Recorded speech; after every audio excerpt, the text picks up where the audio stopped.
Bugun men sizlarga tuxumni qanday qovurish kerakligini o'rgataman.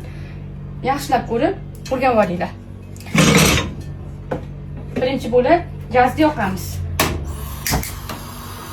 Gazni baravar qilib yoqasizlar.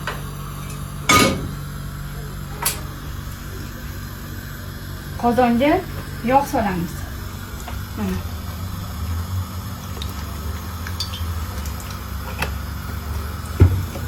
Endi yog' qizishini kutib turamiz. Yog' qizigandan tuxumni chaqib solamiz.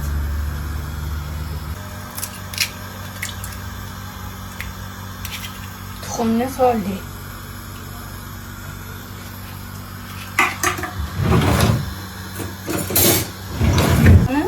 Mana shunaqa turadi. Xohlasanglar, ikkinchi varianti mana o'rtasidan bo'lib tashlaysizlar.